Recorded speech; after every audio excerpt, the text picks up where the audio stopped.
साथियों नमस्कार। आज की शुभ यात्रा में यूट्यूब के सभी दर्शकों का हार्दिक धन्यवाद, शुक्रिया।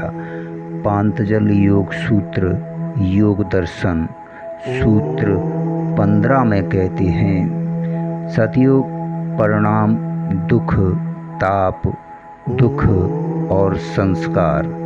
दुख ऐसे तीनों प्रकार के दुख सब में विद्यमान रहने के कारण और तीनों गुण रज सत तम की वृत्तियों में परस्पर विरोध होने के कारण विवेकी के लिए सबके सब दुख रूही रूप में है। साथियों, ऊपर बताया गया है कि ये कर्म फल सुख तथा दुख देने वाले हैं मित्रों, किंतु जिसे हम जीवन में सुख देने वाले कहते हैं वे भी अंत में दुख देने वाले ही सिद्ध होते हैं। साथियों, इसका कारण है कि शरीर और इंद्रियों से भोगे जाने वाले सभी सुख अनित्य होते हैं। थोड़े समय सुख देकर वे लंबे समय तक दुख का कारण बन जाते हैं। साथियों, ऐसे सुख 4 प्रकार से दुख देने वाले होते हैं।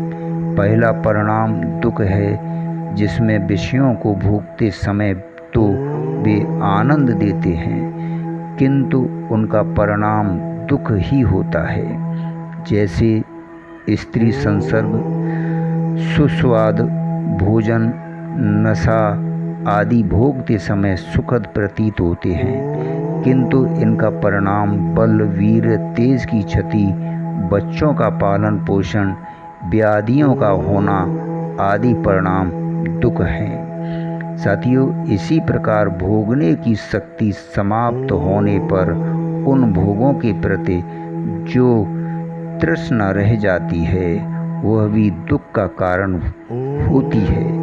मित्रों, भोगने में जब सुख प्रतीत होता है तो राग उत्पन्न होता है, जिससे आसक्ति बढ़ जाती है।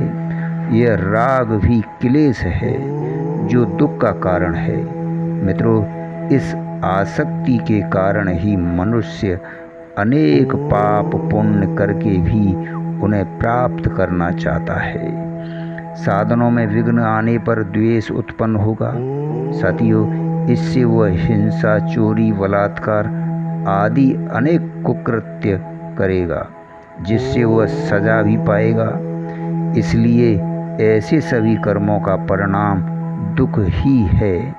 दूसरे प्रकार का दुख ताप दुख है। सभी भोग अनित्य हैं, उनके विनाश की संभावना से भी दुख होता है तथा सभी भोग सापेक्ष होते हैं। दूसरों को अच्छी स्थिति में देखकर ईर्ष्या भी होती है। भोग की अपूर्णता से भी संताप बना रहता है। ये सभी ताप दुख हैं। तीसरा संस्कार दुख है। भोगों के बाद जो स्मृति शेष रह जाती है वही संस्कार बन जाती है।